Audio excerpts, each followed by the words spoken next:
April 14th, 1912. The Atlantic was calm, the stars sharp against the night. On board the most luxurious ship ever built. Passengers dined, laughed, and dreamed of New York.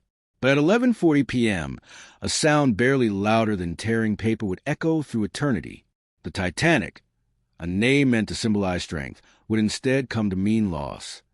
The world worshipped progress, and no symbol shone brighter than the RMS Titanic, the greatest ship ever built.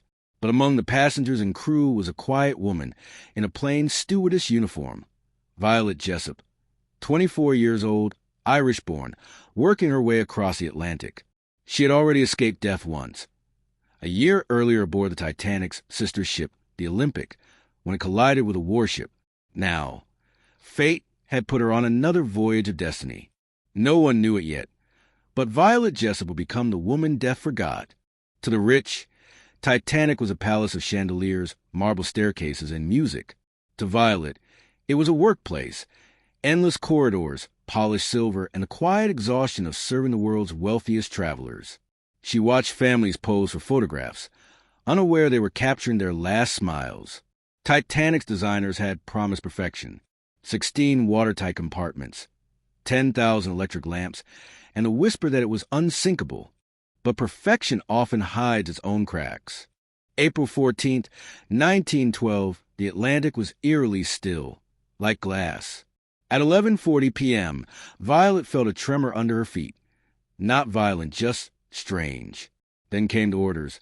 All passengers on deck, life belts on. When she opened a lifeboat hatch, freezing air hit her face. The smell of iron and sea mixed with panic. She watched officers lower lifeboats with shaking hands, some half empty. Someone handed her a baby and said, "Keep it safe." Then she was pushed into Lifeboat 16, one of the last to leave. As Titanic's lights flickered and died, Violet looked back, the great ship rising like a mountain, her bows swallowed by darkness. For a moment, she thought she heard music still playing. Then came silence. By dawn, the sea was scattered with debris and frozen bodies. Violet clutched the baby, her lips blue. Hours passed before the RMS Carpathia found them. In the chaos of rescue, her name never made the early survivor lists. Families, friends, and co-workers assumed she'd gone down with the ship. For days, she was officially missing, presumed dead. But Violet Jessop was alive. Barely. When she finally reached New York, her face appeared in newspapers under a single headline: "The stewardess who returned from the dead." She testified quietly at the investigations, one face among hundreds. But unlike others, she refused to seek fame.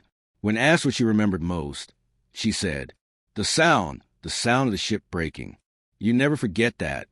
Years later, war broke out. Violet returned to the sea as a nurse on another White Star liner, the HMHS Britannic, Titanic's sister ship. In 1916, it struck a mine and sank. She survived again, thrown into the water, her skull fractured, yet somehow breathing. 3 ships, 3 disasters. One woman who always came back. When explorers found Titanic in 1985, they saw the silent cabins where Violet had once walked, the dining room she had cleaned, the decks where she had nearly died. Among the artifacts recovered were stewardess items, hairpins, service lists, fragments of her forgotten world. As cameras descended, light touched her memory again. She had outlived the ship, the passengers, the company, even her own legend. But her ghost seemed to linger in that darkness, a reminder that some vanished not into death, but into myth. Violet Jessop never spoke publicly about her survival. When asked why she kept going back to sea, she simply said, "Someone has to care for those who still sail." She lived at 83, quiet, uncelebrated, yet haunted by waves that whisper her name. For the world, she was the unsinkable woman. For us, she's a vanished soul who came back, a living echo from the night the Titanic died. Violet Jessop survived the Titanic, the Britannic, and the endless whispers of the sea itself.